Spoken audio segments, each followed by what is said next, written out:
সাধারণ 8-10টা মানুষের কাছে যখন আজরাইল আসে, তখন আজরাইলের বিকট চেহারা, মাথা হলো আকাশে, পা হলো জমিনে, বিশাল আকৃতি দেখার পর অসংখ্য মানুষ পেশাব পায়খানা করে দেয়, শরীরের ঘামগুলো বের হয়ে যায়, পেশাব বেরিয়ে যায়, পায়খানা রাস্তা দিয়ে পায়খানা বেরিয়ে যায়। আজরাইলের বিকট চেহারা দেখার পর সহ্য করতে পারে না।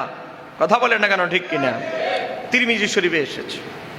আর আল্লাহর ওলিদের কাছে যখন আজরাইল আলাইহিস সালাম আসে, জান্নাত থেকে পোশাক পরে আসে, আতর খুশবু মেখে, সুগ্রাণ যুক্ত আতর খুশবু জান্নাত থেকে লাগায়া আল্লাহর ওলির সামনে যায়। কেননা আমার আল্লাহর হুকুম, আমার কোন মাহবুব বান্দা, প্রিয় বান্দা, ওলি আল্লাহর রূহ কবজ করার সময় আজরাইল সাধারণ 8-10টা মানুষের সামনে যেভাবে যাও সেভাবে যাবে না।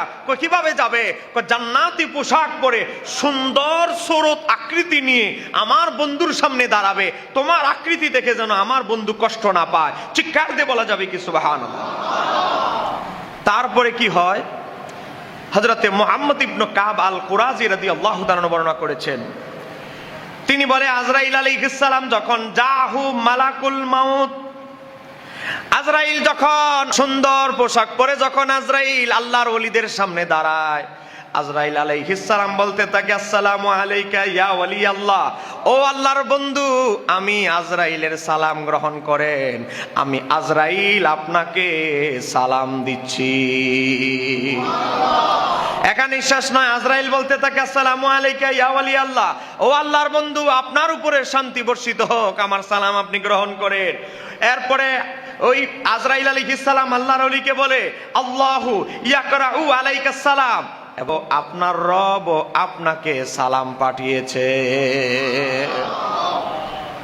আজরাইল আলাইহিস সালাম যখন আল্লাহর বন্ধুদের কাছে আসে, আসার পরে আজরাইল বলে, ও আল্লাহর বন্ধু, আমার সালাম গ্রহণ করেন, ও আল্লাহর ওলি, এবং আপনার রব আমার মাধ্যমে আপনার কাছে সালাম পাঠিয়েছে, আপনার রবের সালামও আপনি উত্তর দেন, গ্রহণ করেন। একটু জোরে বলেন না সুবহানাল্লাহ।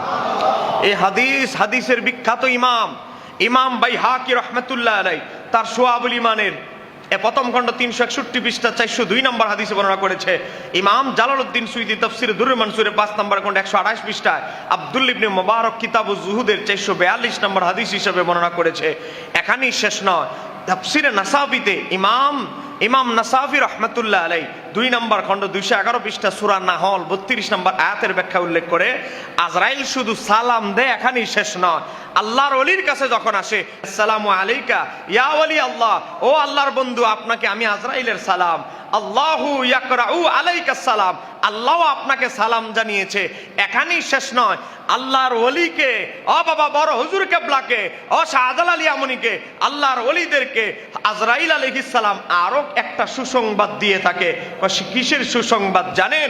ও বাবা, আজরাইল বলে, ও আল্লাহর ওলি, ও তুবাশশিরুহু বিল জান্নাতি, আমি আজরাইল আল্লাহর মাধ্যমে, আমি আজরাইল আপনাকে জান্নাতের সার্টিফিকেট সুসংবাদ দিতেছি।